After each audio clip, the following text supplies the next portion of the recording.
గంజాయి అమ్మకాలకు తక్షణమే ఆపేయాలని లేదంటే తీవ్ర పరిణామాలు ఉంటాయని హోంమంత్రి అనిత హెచ్చరించారు. గంజాయి అంతు తేల్చేందుకు మంత్రిగా బాధ్యతలు తీసుకోకముందే సమీక్ష చేశారన్నారు. విశాఖను గంజాయికి రాజధానిని చేశారని 3 నెలల్లో అక్కడ గంజాయి లేకుండా చేస్తామని స్పష్టం చేశారు. వారం రోజుల్లో టోల్ ఫ్రీ నెంబర్ ఇస్తామని, గంజాయి ఎక్కడ కనిపించినా సమాచారం ఇవ్వాలని కోరారు. ఇన్ఫర్మేషన్ నిజమైతే నగదు బహుమతి ఇస్తామన్నారు. డెఫినెట్గా గంజాయి విషయంలో ఉక్కుపాదం మోపడం అన్నది ఖాయం. గంజాయి విషయంలో బతికేద్దాం, గంజాయితోనే వ్యాపారం చేసేద్దాం అనుకున్న ఎవరైనా ఈ రోజుతో క్లోజ్ చేసుకోండి. దీని మీద పర్యవేక్షణాలు చాలా సీరియస్గా ఉంటాయి. గంజాయితో దొరికితే ఏదో పాపం ఎంత దారుణం అంటే 18 నుంచి 25 సంవత్సరాల లోపు ఉన్న వాళ్ళు ఎక్కువ మంది ఈ గంజాయి ట్రాన్స్పోర్టేషన్లో.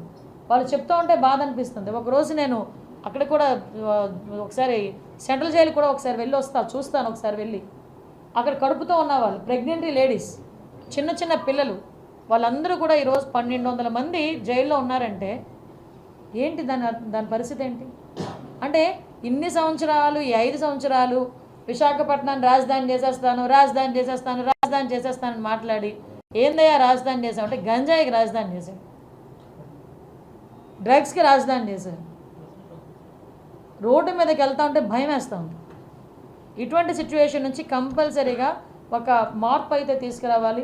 ఆ మార్పు తీసుకురావడానికి వైజాగ్ ప్రజల్ని కూడా నేను సపోర్ట్ కోరుకుంటున్నా. డెఫినెట్గా పోలీస్ వాళ్ళకి సపోర్ట్ చేయండి. సిటీ సరౌండింగ్స్ అంతా కూడా ఆ అలర్ట్నెస్ అనేది క్రియేట్ చేయాలి ఫస్ట్. అంటే ఈ గుంపులుగా కూర్చొని రోడ్ల మీద కూర్చొని గంజాయి తాగేది, రోడ్ల మీద వాళ్ళు వీరంగం చేసేది, రోడ్ల మీద వెళ్ళే పాసెంజర్స్ని ఆపేది, ముందు అలాంటివన్నీ కొంచెం ఉన్నవి కంట్రోల్ అవ్వాలి. దానికి కంట్రోల్ అవ్వడానికి ముందు టాస్క్ ఫోర్స్ అనేది పనిచేస్తుంది. ఇంకోటి కూడా చెప్తున్నా, ఇప్పుడు ప్రతి ఒక్క చోట పోలీసులు వెళ్ళి కూర్చొని చూడలేరు. నేను అది సిటిజన్ పార్టిసిపేషన్కి కూడా నేను ఇంకొకటి కూడా మేము మాట్లాడుకున్నాం. ఎవరైతే గంజాయి విషయంలో ఇన్ఫర్మేషన్ ఇస్తారో వాళ్ళకి ప్రైజ్ మనీస్ కూడా మేము ప్రకటించడానికి కూడా సిద్ధం. Yes, exactly. మీకు వీలైతే టోల్ ఫ్రీ నెంబర్ కూడా ఇమీడియట్గా మీకు ఒక 10 డేస్లోనే, అంటే నీ ఛార్జ్ తీసుకుని 1 వీక్, 10 డేస్ కూడా అవసరం లేదు, నాకు 1 వీక్లోనే ఒక టోల్ ఫ్రీ నెంబర్ చెప్తాం. ఎవరైనా ఇన్ఫామ్ చేసింది కరెక్ట్ అయితే కనుక ఇన్ఫామ్ చేసిన వాళ్ళకి గోప్యంగా ఉంచుతాం, వాళ్ళని బహిర్గతం చేయం. ఒకటి భయం క్రియేట్ అవ్వాలి, 2 వాళ్ళకి లైవ్లీహుడ్ కావాలి. ఈరోజు గంజాయి ఎందుకు పండిస్తున్నారు? వాళ్ళు గిరిజనులు, అందరూ కూడా అమాయకులు.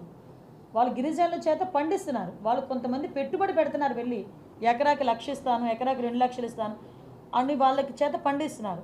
ఆ తాలూకా దాని రెస్పాన్సిబిలిటీ అంతా పాపం ఆ గిరిజనులు భరిస్తున్నారు. రేపు పొద్దున్న ఎవరైతే పెట్టుబడి పెట్టాడో వాడు దొరకడు. మనకి ఎవడు దొరుకుతాడో, అక్కడ ఎవడైతే పండిస్తున్నాడో వాడు దొరుకుతాడు పోలీసులు వెళ్తే.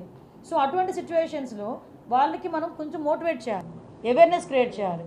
అవేర్నెస్ క్రియేట్ చేసి ఆటోమేటిక్గా ఇప్పుడు ఏదైతే కొంత మేరకు ఈ టర్మరిక్ అని, జింజర్ అని, నేను అదే అడిగాను, వాట్ అబౌట్ కాఫీ ప్లాంటేషన్ అన్నా.